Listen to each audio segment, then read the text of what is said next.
ఈ రోజు నుంచి మీ అమ్మాయి మా ఇంటి బిడ్డ. అమ్మాయి నచ్చిందా బాబు? నచ్చిందా?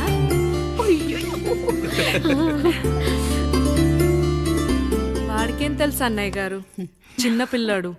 ఇప్పటికీ ఆకుని చెవులో పువ్వుని నోట్లో పెట్టుకొని తిరుగుతూ ఉంటాడు.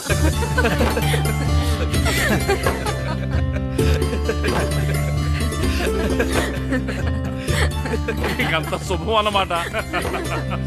ఇక తాంబూలాలవి మార్చుకుందాం. ఒక నిమిషం ఆగి, నేను చెప్పేది ఒకసారి నా మాట నేను ఒక్క క్షణం కూడా ఉండను. ప్లీజ్.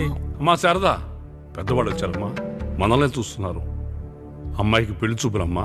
ఈ టైంలో నువ్వు ఇలా అలర్ట్ చేస్తే దాని జీవితం నాశనం అవుతుంది తల్లి. లోపలికి వెళ్ళు, తాత మాట్లాడదాం. ఇక్కడ మీ కోడలు కాపురం కాలిపోతుంటే మీరు ఆ మంటల్లో మీ కూతురు పెళ్లికి కాఫీలు పెట్టిస్తున్నారా? ఈ ఇంట్లో నేను ఇంకొక క్షణం కూడా ఉండను. ఒక్క నిమిషం తల్లి, అసలు ఏం జరిగిందో నాకు చెప్పమ్మా. ఈయన మంచోడని 6 నెలల క్రితం నాకు పెళ్లి చేశారు. మొదట్లో బాగానే ఉన్నాడు, ఆ తర్వాత ఒక రోజు మందు కొట్టాడు. పోనీ తాగింది దిగాక మంచోడుగా ఉంటాడు అనుకుంటే ఈ మధ్య చెడు తిరుగుళ్ళు తిరుగుతున్నాడు. ఊరవతల చిన్నుళ్ళు కూడా పెట్టేశాడు. మీరే చెప్పండి రాయుడు గారు, ఈ ఇంట్లో నేను ఉండాలా, వెళ్ళిపోవాలా, ఈయన్ని వదిలేయాలా, అక్కర్లేదా? వదిలేయాలమ్మా. వదిలేయాల్సింది నీ భర్తను కాదు, అతనిలోని లోపాలు. ఆశ్చర్యపోతున్నావు కదూ? ఒక మగాడి బాధ సాటి మగాడిగా నేను చెప్తానమ్మా. ఆడదాని ప్రేమ వెలిగించిన అగరొత్తి లాంటిది. ఒకడు వెలిగించగానే కొన్ని గంటల్లో బూడిదైపోతుంది. కానీ మగాడి ప్రేమ దీపం లాంటిది. తను కాలుతూ కూడా నలుగురిని వెలిగించుకుంటాడు. ఆ వెలుగులో ఆనందాన్ని వెతుక్కుంటాడు. చూడమ్మా శారద, నువ్వు కాకిలోని నలుపును చూస్తున్నావు, నేను దాని రెట్టలో తెలుపును చూస్తున్నాను. మొగుడు మందు కొట్టొస్తే నిన్ను కొట్టలేదని సంతోషపడాలి గాని బాధపడకూడదమ్మా. ఇక చిన్నిల్లు సంగతి అంటావా? రుచిగా ఉందని లొట్టలేసుకుంటూ సగం తిన్న బిర్యానీలో కుక్క మూతి పెట్టిందని తెలిసాక దాన్ని పారేసుకుని ఆకలిని చంపుకోవడం కంటే నాకింది మనింటి కుక్కే కదా దాని మూతిపళ్ళు రాలగొట్టి ఇంట్లో కట్టేయాలి. నీ భర్త కూడా అలాంటి కుక్కలాంటి వాడేనమ్మా.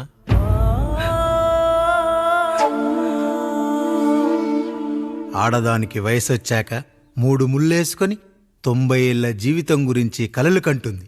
అదే మగాడు 3 ముక్కలాడి 90 ml మందేయాలని కలలు కంటాడు. హౌస్లోనికి హౌస్ కీపింగ్కి తేడా తెలియని అమాయకపు జాతమ్మా మా మగజాతి. పండగ పూట తినే పాయసం రుచి గురించి మీకు తెలిసి ఉండొచ్చు.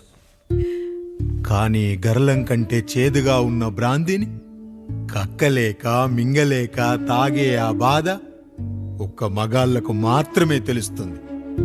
కష్టాల్లో ఓదార్చిన మందును సుఖాల్లో మర్చిపోకూడదని తాగడమే కాని మాకు మాత్రం తాగాలని ఆశుంటుందా తల్లి? చివరిగా ఒక్క మాట, కష్టాలు పొంగల్లో మిరియాల్లా మనకే వస్తాయి, కానీ సంతోషాలు ఉప్మాలో జీడిపప్పులా పక్కనోడుతో ఉంటాయి. ఎదుటివాడి ఉప్మాలో కూడా పనికిరాని కరివేపాకుంటుందని సర్దుకుపోవడమే జీవితమమ్మా. రాయుడు గారు, నన్ను క్షమించండి. రాయుడు గారు, నన్ను క్షమించండి. నా తప్పు నేను తెలుసుకున్నాను. ఈ రోజు నా 2 బిడ్డల జీవితాన్ని కాపాడారు రాయుడు గారు. ఈ శుభ కార్యక్రమాన్ని కూడా మీరే జరిపించండి. తప్పకుండా.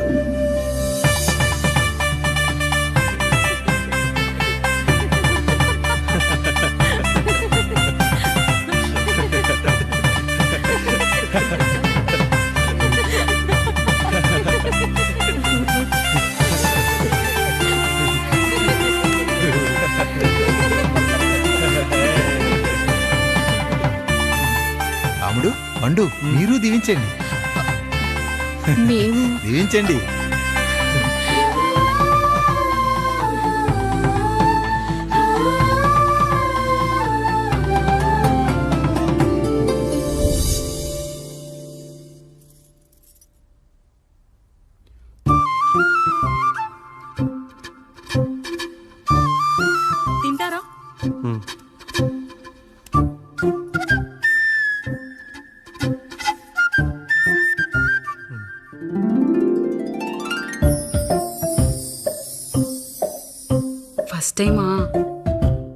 అవును, మీకెలా తెలిసిపోయిందండి? అంటే మా బామ్మ చెప్పింది.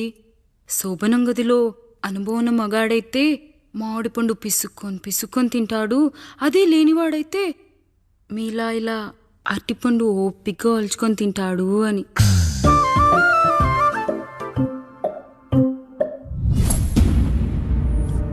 ఏంటవి? అవేంటో తెలీదా?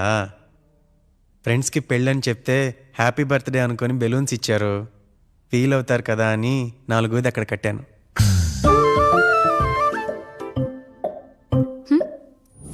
ఈ అన్నయ్య వచ్చాడు. పిల్లల గదిలోకి వెళ్ళారా? వెళ్ళారండి. మీరెంత ఏంటి ఇంత రాత్రైనా ఇంకా పడుకోలేదా? మీరు లేనిది ఎప్పుడైనా పడుకున్నామా అన్నయ్య? అందరం కలిసే కదా పడుకునేది మావయ్య. సరే సరే, అందరం పెద్దోడి గదిలో పడుకుందాం. ఈ రోజు వాడి శోభనం కదా, అసలే కొత్త. పక్కనుంటే ధైర్యంగా ఉంటుంది. పక్క నుండి దగ్గరుండి జరిపిద్దాం, పదండి.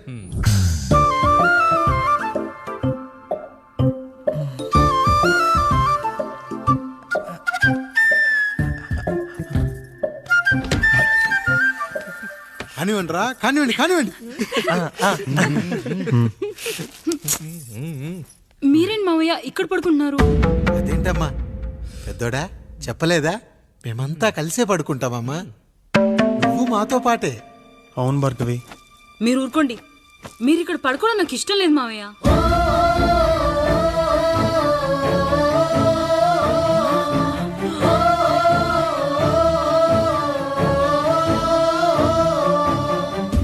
అదేంటమ్మా అలా అంటావు?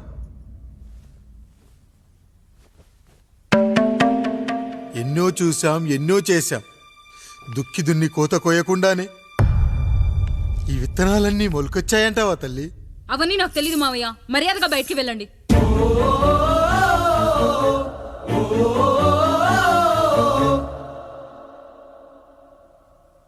కనీసం ఆ మూలనైనా పడుకుంటామమ్మా. నువ్వైనా చెప్పరా పెద్దోడా? అంటే తను ఇబ్బంది పడుతుంది కదా నాన్న.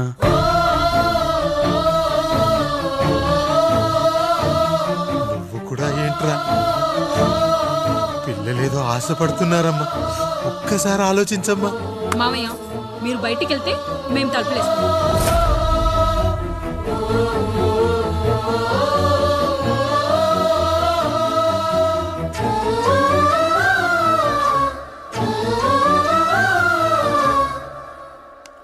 వేసుకోండి అమ్మా, వేసుకోండి, తలుపులు వేసుకోండి.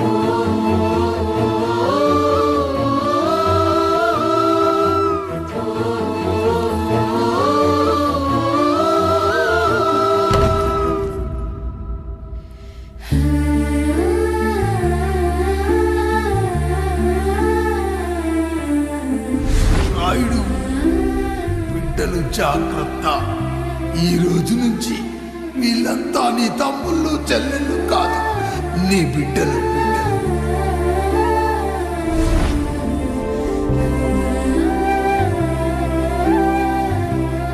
జానకి, ఏమండి? సావిత్రి, ఏమండి? లక్ష్మి, ఏమండి? మన గదిలోకి పదండి. ఇక నుంచి ఎవరి పిల్లలతో వాళ్ళ గదిలోనే పడుకోవాలి. ఇది ఈ రోజు నుంచి ఈ వంశానికి రాస్తున్న కొత్త శాసనం. అయ్యా అలా అరకండి అయ్యా, మీరు లేకుండా మేము ఎప్పుడైనా విడిగా పడుకున్నాము. అంతా కలిసే కదయ్యా పంచుకున్నాం. వెళ్ళరా వెళ్ళు, నీకు భార్య ఉంది, నీకు పడగది ఉంది. వేసుకోండి రా, మీరు వేసుకోండి, తలుపులు వేసుకోండి.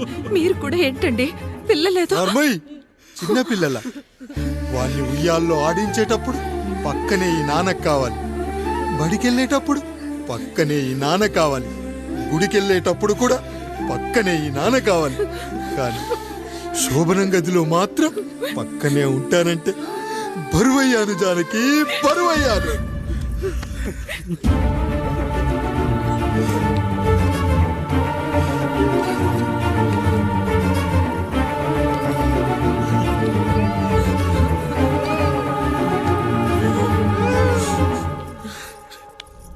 ఏంటండి ఇంకా అదే ఆలోచిస్తున్నారా?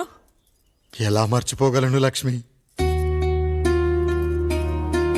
జరిగింది ఏదో జరిగిపోయింది, మీరు బాధపడకండి. ఎంత మాట అన్నాడో చూసావా? నా భార్య ఇబ్బంది పడుతుంది, బయటికెళ్ళండి నాన్న అన్నాడు. వాణ్ణి ఎలా పెంచాను? చదువుకుంటే పై చదువులకు వాడు వేరే ఊరు వెళ్లాల్సి వస్తుందని చదివే మాన్పించేశాను. జ్వరం వస్తే ఆ మాత్రలు చేదుగా ఉంటాయని నేనే మింగాను. నోరు తెరిచి అమ్మ కావాలన్నప్పుడల్లా ఇంతమంది అమ్మల్ని ఇచ్చాను. నాన్న అన్న ప్రతిసారి నాన్నల్ని ఇవ్వలేకపోయానని వాడికి నా మీద కోపమో ఏమో జానకి. నిజమేనండి, మనమంతా ఇలా లేమే. మన కుటుంబానికి దిష్టి తగిలింది. మా నాన్న మరణంతో ఆస్తిపోయి తమ్ముళ్ళతో నడి రోడ్డున పడ్డప్పుడు ఇలాంటి కష్టాన్ని మొదటిసారి అనుభవించాను. ఈ రోజు నుంచి మీ అమ్మాయి మా ఇంటి బిడ్డ. అమ్మాయి నచ్చిందా బాబు? నచ్చిందా?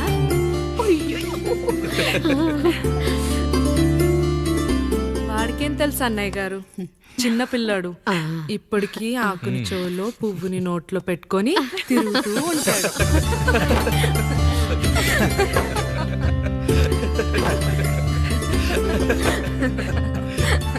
ఇకంత శుభం అన్నమాట. ఇక తాంబూలవి మార్చుకుందాం. ఒక్క నిమిషం ఆగి, నేను చెప్పేది నువ్వే వెళ్ళకి. ఒకసారి నా మాట వదులు, నేను చెప్పేది ఇంట్లో నేను ఒక్క క్షణం కూడా ఉండను. ప్లీజ్. అమ్మా శారదా, పెద్దవాళ్ళు వచ్చారమ్మా, మనల్ని చూస్తున్నారు. అమ్మాయికి పెళ్లి చూపురమ్మా. ఈ టైంలో నువ్వు ఇలా అలర్ట్ చేస్తే దాని జీవితం నాశనం అవుతుంది తల్లి. లోపలికి వెళ్ళు, తర్వాత మాట్లాడదాం. ఇక్కడ మీ కోడలి కాపురం కాలిపోతుంటే మీరు ఆ మంటల్లో మీ కూతురు పెళ్లికి కాఫీలు పెట్టిస్తున్నారా? ఈ ఇంట్లో నేను ఇంకొక క్షణం కూడా ఉండను. ఒక్క నిమిషం తల్లి, అసలేం జరిగిందో నాకు చెప్పమ్మా. ఈయన మంచోడని 6 నెలల క్రితం నాకు పెళ్లి చేశారు. మొదట్లో బాగానే ఉన్నాడు, ఆ తర్వాత ఒక రోజు మందు కొట్టాడు. పోనీ తాగింది దిగాక మంచోడుగా ఉంటాడు అనుకుంటే ఈ మధ్య చెడు తిరుగుళ్ళు తిరుగుతున్నాడు. ఊరవతల చిన్నిళ్ళు కూడా పెట్టేశాడు. మీరే చెప్పండి రాయుడు గారు, ఈ ఇంట్లో నేను ఉండాలా, వెళ్ళిపోవాలా, ఈయన్ని వదిలేయాలా, అక్కర్లేదా? ఎస్, వదిలేయాలమ్మా. వదిలేయాల్సింది నీ భర్తను కాదు, అతనిలోని లోపాలు. ఆశ్చర్యపోతున్నావు కదూ? ఒక మగాడి బాధ సాటి మగాడిగా నేను చెప్తానమ్మా. ఆడదాని ప్రేమ వెలిగించిన అగరొత్తి లాంటిది.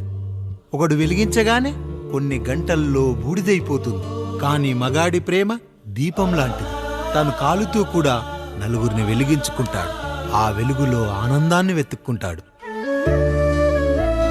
చూడమ్మా శారద, నువ్వు కాకిలోని నలుపును చూస్తున్నావు, నేను దాని రెట్టలో తెలుపును చూస్తున్నాను. మొగడు మందు కొట్టొస్తే నిన్ను కొట్టలేదని సంతోషపడాలి గాని బాధపడకూడదమ్మా. ఇక చిన్నిల్లు సంగతి అంటావా? రుచిగా ఉందని లొట్టలేసుకుంటూ సగం తిన్న బిర్యానీలో కుక్క మూతి పెట్టిందని తెలిసాక దాన్ని పారేసుకుని ఆకలిని చంపుకోవడం కంటే నాకింది మనింటి కుక్కే కదా దాని మూతిపళ్ళు రాలగొట్టి ఇంట్లో కట్టేయాలి. నీ భర్త కూడా అలాంటి కుక్కలాంటి వాడేనమ్మా.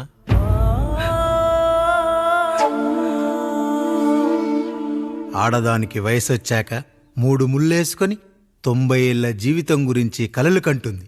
అదే మగాడు 3 ముక్కలాడి 90 ml మందేయాలని కలలు కంటాడు. హౌస్లోనికి హౌస్ కీపింగ్కి తేడా తెలియని అమాయకపు జాతి అమ్మా మా మగజాతి. పండగ పూట తినే పాయసం రుచి గురించి మీకు తెలిసి ఉండొచ్చు. కానీ గరళం కంటే చేదుగా ఉన్న బ్రాందీని కక్కలేక మింగలేక తాగే ఆ బాధ ఒక్క మగాళ్లకు మాత్రమే తెలుస్తుంది. కష్టాల్లో ఓదార్చిన మందును సుఖాల్లో మర్చిపోకూడదని తాగడమే కాని మాకు మాత్రం తాగాలని ఆశుంటుందా తల్లి? చివరిగా ఒక్క మాట, కష్టాలు పొంగల్లో మిరియాల్లా మనకే వస్తాయి, కానీ సంతోషాలు ఉప్మాలో జీడిపప్పులా పక్కనోడుతూ ఉంటాయి. ఎదుటివాడి ఉప్మాలో కూడా పనికిరాని కరివేపాకుంటుందని సర్దుకుపోవడమే జీవితమమ్మా. రాయుడు గారు, నన్ను నన్ను క్షమించండి రాయుడు గారు, నన్ను క్షమించండి. నా తప్పు నేను తెలుసుకున్నాను. ఈ రోజు నా ఇద్దరి బిడ్డల జీవితాన్ని కాపాడారు రాయుడు గారు. ఈ శుభ కార్యక్రమాన్ని కూడా మీరే జరిపించండి. తప్పకుండా.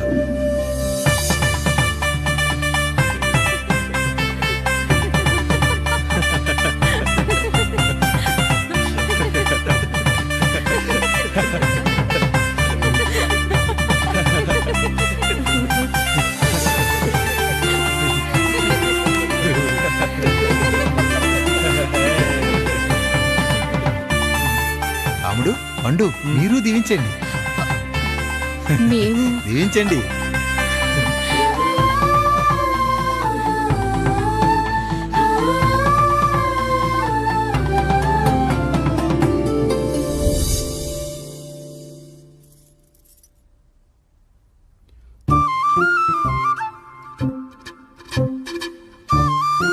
తింటారా?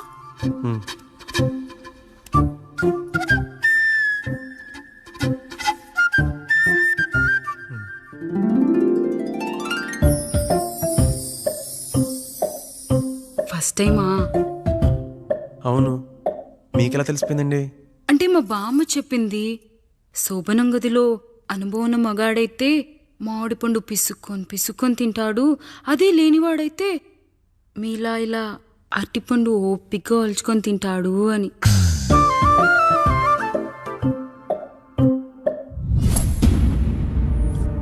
ఏంటవి?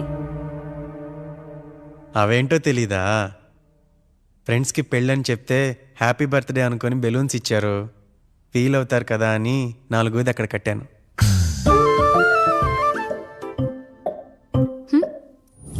ఈ అన్నయ్య వచ్చాడు. పిల్లల గదిలోకి వెళ్ళారా? వెళ్ళారండి. మీరెంత ఏంటి ఇంత రాత్రి అయినా ఇంకా పడుకోలేదా? మీరు లేనిది ఎప్పుడైనా పడుకున్నామా అన్నయ్య? అందరం కలిసే కదా పడుకునేది మావయ్య. సరే సరే, అందరం పెద్దోడి గదిలో పడుకుందాం. ఈ రోజు వాడి శోభనం కదా, అసలే కొత్త. పక్కనుంటే ధైర్యంగా ఉంటుంది. పక్క నుండి దగ్గరుండి జరిపిద్దాం. పదండి.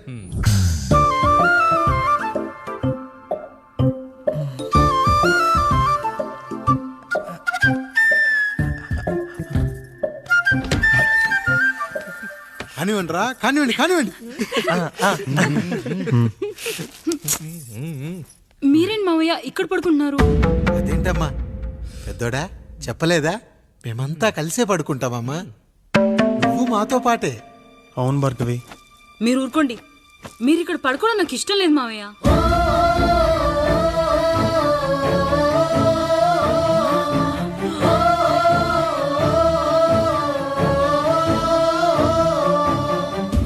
అదేంటమ్మా అలా అంటావు? ఎన్నో చూసాం, ఎన్నో చేశాం. దుక్కి దున్ని కోత కోయకుండానే ఈ విత్తనాలన్నీ మొలకొచ్చాయంటావా తల్లి? అవన్నీ నాకు తెలీదు మావయ్య. మర్యాదగా బయటికి వెళ్ళండి.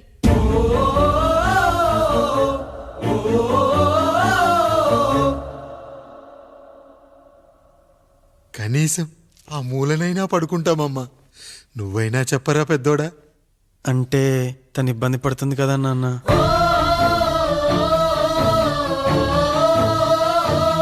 నువ్వు కూడా ఏంట్రా? పిల్లలేదో ఆశపడుతున్నారమ్మా. ఒక్కసారి ఆలోచించమ్మా. మావయ్య మీరు బయటికి వెళ్తే మేము తలుపులేస్తాం.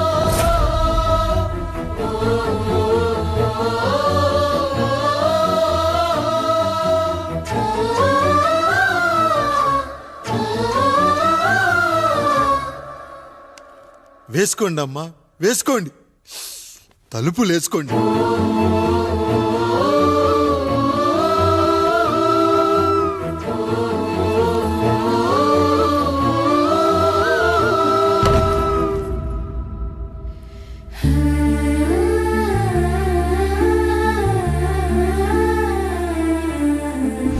రాయుడు, బిడ్డలు జాగ్రత్త. ఈ రోజు నుంచి వీళ్ళంతా నీ తమ్ముళ్ళు చెల్లెళ్ళు కాదు, నీ బిడ్డలు.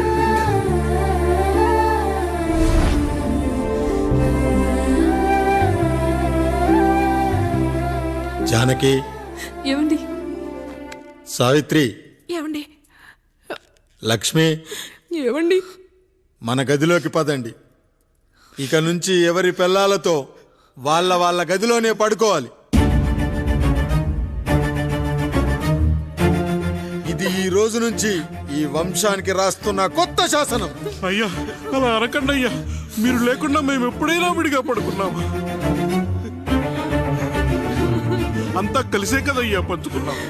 వెళ్ళరా వెళ్ళు, నీకు భార్య ఉంది, నీకు పడగది ఉంది.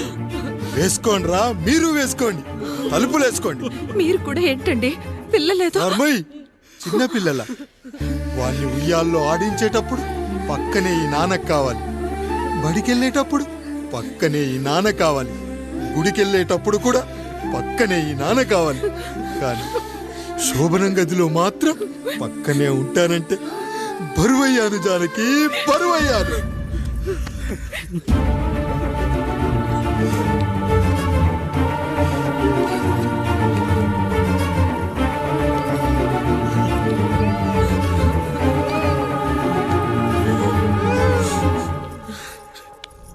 ఏంటండి ఇంకా అదే ఆలోచిస్తున్నారా? ఎలా మర్చిపోగలను లక్ష్మి? జరిగింది ఏదో జరిగిపోయింది, మీరు బాధపడకండి. ఎంత మాట అన్నాడో చూసావా? నా భార్య ఇబ్బంది పడుతుంది, బయటికెళ్ళండి నాన్న అన్నాడు. వాణ్ణి ఎలా పెంచాను? చదువుకుంటే పై చదువులకు వాడు వేరే ఊరు వెళ్లాల్సి వస్తుందని చదివే మాన్పించేశాను. జ్వరం వస్తే ఆ మాత్రలు చేదుగా ఉంటాయని నేనే మింగాను. నోరు తెరిచి అమ్మ కావాలన్నప్పుడల్లా ఎంతమంది అమ్మల్ని ఇచ్చాను. నాన్న అన్న ప్రతిసారి నాన్నల్ని ఇవ్వలేకపోయానని వాడికి నా మీద కోపమో ఏమో జానకి. నిజమేనండి, మనమంతా ఇలా లేమే. మన కుటుంబానికి దిష్టి తగిలింది. మా నాన్న మరణంతో ఆస్తిపోయి తమ్ముళ్ళతో నడి రోడ్డున పడ్డప్పుడు ఇలాంటి కష్టాన్ని మొదటిసారి అనుభవించాను.